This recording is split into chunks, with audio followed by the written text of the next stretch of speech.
kembar nakal. Pagi yang heboh, suara teriakan anak kecil terdengar. Suara telapak kaki mereka yang berlari juga terdengar. Pagi yang sudah biasa terjadi di mansion karena seperti biasa, Edwin dan Elvin akan langsung mencari ayah mereka setelah bangun tidur. Pagi ini sedikit berbeda bagi mereka karena hari ini, hari pertama mereka bersekolah. Edwin dan Elvin bangun lebih pagi. Mereka begitu bersemangat dan tidak sabar untuk segera pergi ke sekolah dan menghabiskan waktu mereka untuk pertama kali di sana. Edwin meletakkan jari ke bibir sebagai isyarat agar mereka diam saat mereka sudah berada di depan pintu kamar ayah mereka. Elvin mengangguk dan terlihat tidak sabar untuk masuk ke dalam. Pintu dibuka dengan pelan. Edwin dan Elvin melangkah masuk dengan perlahan. Mereka melangkah mengendap mendekati ranjang di mana ayah mereka masih tidur. Mereka semakin mendekat sudah berada di sisi ranjang. Edwin mengangguk pada adiknya sebagai isyarat dan setelah itu mereka naik ke atas ranjang dengan perlahan dan melompat naik ke atas tubuh ayahnya sambil berteriak, "Daddy, wake up!" Morgan berteriak karena kedua putranya melompat ke atas perutnya. Sakit sudah pasti, karena saat itu Edwin dan Elvin sudah berusia 3 tahun. Ya, sudah 3 tahun berlalu. Kedua putranya sudah besar, bahkan kedua putranya lebih cerdas dari yang dia kira, walau sifat cengeng Elvin tidak juga hilang. Dia bahkan lebih manja dibandingkan dengan Edwin. Edwin bahkan menjaga dan melindungi adiknya. "Wake up, Daddy!" teriak Edwin dan Elvin seraya menggoyang-goyangkan tubuh ayahnya. Mereka bahkan menganggap ayahnya seperti kuda mainan. "Apa kalian ingin Bu Daddy?" Morgan berusaha menyingkirkan Edwin. Dia benar-benar menjadi bulan-bulanan kedua putranya yang nakal luar biasa. "Jika Daddy tidak segera bangun, maka kami akan terus melompat," teriak Edwin yang sedang melompat di atas ranjang. "Oke, Daddy sudah bangun, stop melompat." Morgan duduk di atas ranjang dan menggeleng melihat kedua putranya sedang melompat. Edwin dan Elvin semakin hari semakin nakal. Tidak masalah, mereka nakal namun yang membuatnya tidak tahan saat Elvin sudah menangis. Dunia terasa mau kiamat akibat teriakan dan juga amarah yang sulit dihentikan. "Teddy!" Erwin berteriak sambil melompat. "Belum, dia masih saja melompat. Bangun!" teriaknya. "Oke boy, kalian sudah terlalu nakal," ucap Morgan. "Kami anak paling baik," teriak Edwin dan Elvin, lalu mereka berdua tertawa. Lagi-lagi Morgan menggeleng. Kenapa kedua putranya begitu nakal? Apa karena dia terlalu manjakan mereka berdua? Morgan biarkan Edwin dan Elvin yang masih melompat saat dia beranjak dari atas ranjang. Morgan melangkah menuju kamar mandi dan menutup pintu. Edwin dan Elvin saling pandang. Sebuah ide muncul. Mereka berdua turun dari atas ranjang. Jam yang ada di atas meja pun diambil. Lalu mereka melangkah mengendap ke arah kamar mandi. Suara air terdengar karena ayah mereka sedang mandi. Edwin kembali menempelkan jari ke bibir. Elvin pun mengangguk dan mendorong pintu dengan perlahan. Morgan mengira itu suara pintu kamar, jadi dia tidak curiga sama sekali. Morgan sedang membersihkan rambut saat Edwin masuk perlahan dan setelah itu, jam yang dia bawa dilemparkan ke arah ayahnya sehingga membuat ayahnya terkejut dan berteriak. "Edwin, Elvin!" Suara tawa kedua putranya terdengar. Mereka sudah berlari keluar kamar. Morgan mengambil jam yang basah terkena air. Lagi-lagi dia hanya bisa menggeleng dengan kenakalan kedua putranya. Dia tidak tahu kenapa mereka begitu nakal. Sebaiknya mulai sekarang dia tidak memanjakan mereka. Jika ada Ray, mungkin dia bisa menenangkan kedua putranya. Mungkin saja Edwin dan Elvin tidak senakal itu. Tapi sayang, Ray sudah meninggal 2 tahun lalu akibat penyakit yang memang sudah dia derita lama. Morgan segera menyelesaikan mandinya. Jangan sampai kedua putranya membuat masalah baru. Apalagi sampai sekarang Tidak ada satupun babysitter yang tahan bekerja dengannya, walau dia sudah memberikan gaji yang tinggi. 1 bulan sepertinya tidak, paling lama 2 minggu saja, dan setelah itu, babysitter yang menjaga Edwin dan Alvin tidak mau bekerja lagi, karena mereka tidak sanggup menghadapi kenakalan mereka. Babysitter yang kali ini masih baru, dan dia harap kedua babysitter itu bisa bertahan lama. Jika tidak, sepertinya dia harus mengibarkan bendera putih. Suasana hening, tidak terdengar suara Edwin dan Alvin lagi. Morgan kira mereka sedang bermain. Suasana yang damai, namun ketika dia sudah di luar dan hendak melangkah menuju dapur, terdengar suara teriakan kedua putranya. I want to eat, I want to eat. Terdengar suara Edwin dan Alvin yang seperti orang sedang berdemo. Suara garpu dan sendok yang diketukkan ke atas meja pun terdengar. Morgan menggigit pelipis. Lagi-lagi dia hanya bisa menggeleng. Boy, apa kalian tidak bisa diam? Daddy, hari ini harus mengantar kami ke sekolah, ucap Alvin. Tidak mau pergi dengan supir? Tidak mau. Jika Daddy tidak mau mengantar, maka aku akan menangis dengan keras, ancam Alvin. Oke, tidak ada yang boleh menangis. Tidak ada yang boleh buat kacauan di sekolah. Kalian paham? Apa kami tidak boleh memukul? Tanya Alvin. No, jawab ayahnya sambil menggeleng. Apa kami boleh mencium gadis cantik, Dad? Tanya Edwin pula. What? Hey, berapa usia kalian? Kami sering melihat Daddy mencium wanita itu, ucap Alvin. Benar, yang jelek seperti nenek Barbara, ucap Edwin pula. What? Morgan menepuk dahi. Kapan mereka melihat hal itu? Tidak, nenek Barbara lebih cantik. Wanita itu seperti seorang penyihir jahat yang sudah menyihir Daddy, sehingga Daddy menciumnya, ucap Alvin. Ih, Daddy mencium nenek sihir. Edwin tertawa, disusul dengan Alvin. Pelayan yang mendengar berusaha menahan tawa. Edwin dan Alvin masih membicarakan penyihir yang tidak mereka sukai. Morgan diam, benar-benar anak-anak yang luar biasa. Apakah mereka akan jadi seperti itu jika ada sosok seorang ibu? Bodoh, apa yang dipikirkan? Dia bisa sukses tanpa ibunya, bahkan tanpa sosok ayah, karena ayahnya meninggal saat dia masih kecil. Jadi putranya tidak perlu sosok ibu, apalagi dia memang tidak pernah mau menikah. Segera selesaikan sarapannya, Daddy antar ke sekolah, ucap Morgan. Edwin dan Alvin menikmati makan mereka dan lagi-lagi kenakalan mereka ditunjukkan. Mereka berdua mulai adu mulut dan saling melempar. Alvin melempari kakaknya menggunakan makanan, sedangkan Edwin berlari menghindar. Boy, stop, ucap Morgan. Dia mulai kesal apalagi makanan sudah berserakan. Kakak yang mulai duluan, Dad, ucap Alvin. Tidak, aku tidak melakukan apapun, Edwin bela diri. Kakak mengotori bajuku. Alvin masih melemparkan roti yang dia raih dari atas meja. Aku hanya menaik bajumu saja, teriak Edwin seraya berlari ke belakang ayah mereka. Kakak bohong. Kini dengan tangan kosong Alvin meraup spaghetti yang belum habis di atas piring. Oke, stop. Morgan mencoba melerai, namun pada saat itu spaghetti yang dilemparkan Alvin dan penuh saus mendarat tepat ke wajahnya.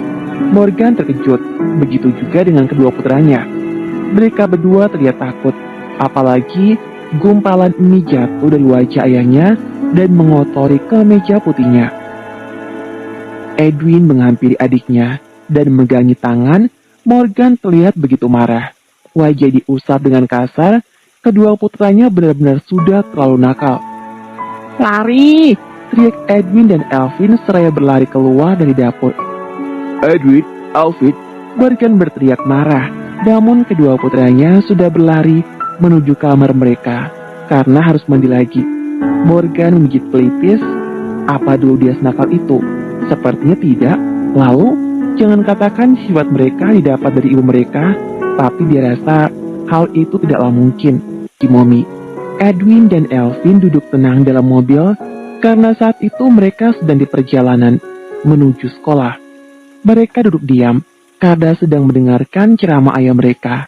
Namun ketenangan mereka tidak lama karena tangan nakal Elvin mulai menepuk kaki kakaknya.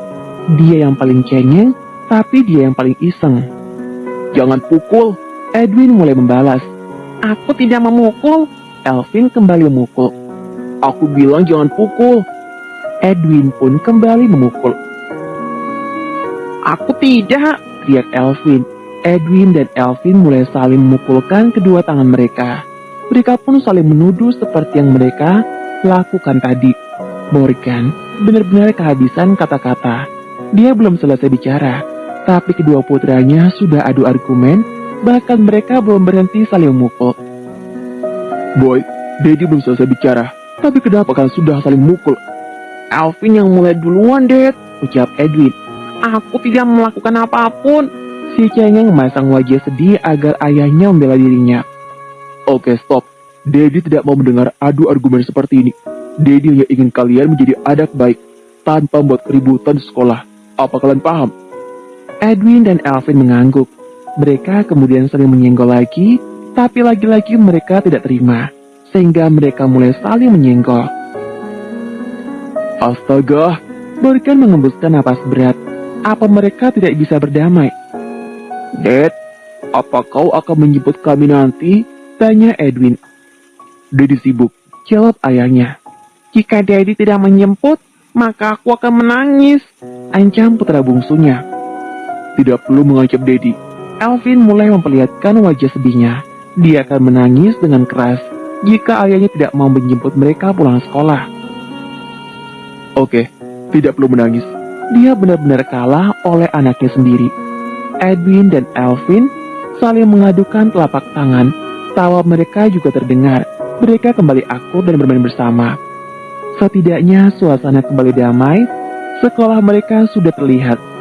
Kini kedamaian itu sirna, diganti dengan suara teriakan mereka. "Sekolah, sekolah!" Edwin dan Elvin mengucapkannya secara bersamaan. Kepala Morgan terasa sakit. Dia seperti didemo oleh anak sendiri. Edwin dan Elvin masih juga berteriak. Mereka bahkan melompat-lompat dalam posisi masih duduk. Mobil jadi berguncang. Morgan hanya bisa menghela napas beratnya. "Sudah sampai, kita sudah sampai," teriak si kembar. Tas diambil dari kenakan. Kini mereka berdiri dan meminta sang supir untuk menghentikan mobil karena mereka sudah tidak sabar untuk turun. "Boy, dekat." Morgan menepuk kedua tangan untuk menarik simpati kedua putranya. Edwin dan Elvin berbalik, menghadap ke arah ayah mereka. Morgan memegangi tangan kedua putranya, berharap mereka tidak membuat keributan di sekolah, apalagi ini hari pertama mereka bersekolah. "Berjanjilah pada Daddy untuk tidak nakal nantinya. Jangan buat masalah sehingga Daddy harus dipanggil oleh guru kalian. Kalian paham?" "Paham, Dad," jawab mereka berdua. Bagus. Morgan harap kedua putranya benar-benar paham. Morgan turun dari mobil. Disusul kedua putranya beserta dua babysitter yang akan menjaga mereka. "Ingat pesan Daddy," ucap Morgan. "Baik, Dad," jawab si kembar secara bersamaan. Morgan memeluk kedua putranya sebelum melepaskan mereka. Edwin dan Elvin melambai, dan setelah itu mereka melangkah menuju gerbang sekolah dan terlihat senang, namun keceriaan mereka sirna ketika melihat anak-anak seusia mereka diantar oleh ibu mereka. Alvin dan Elvin menunduk dan terlihat sedih. Selama ini mereka tidak punya ibu. Mereka sudah bertanya, tapi ayah mereka tidak pernah mau menjawab. Jika menjawab pun ayah mereka selalu berkata, jika mereka tidak memiliki ibu. Oleh sebab itu mereka sedih, apalagi semua yang baru bersekolah di sana diantar oleh ibu mereka. Langkah Edwin dan Elvin terhenti ketika melihat seorang gadis dipeluk dan dicium oleh ibunya. Mereka menatap gadis itu dengan tatapan iri. Lalu mereka kembali melangkah dan terlihat semakin sedih. "Kakak, kenapa kita tidak memiliki mami?" Pertanyaan itu dilontarkan oleh Elvin. "Aku tidak tahu. Kita akan bertanya pada Daddy lagi setelah pulang." jawab kakaknya. Tapi, Daddy selalu berkata kita tidak memiliki mommy. Apa kita benar-benar tidak memiliki mommy? Kalian pasti memiliki mommy karena setiap anak memiliki seorang ibu, ucap salah satu babysitter mereka. Benarkah? Edwin dan Elvin berpaling, melihat ke arah babysitter mereka.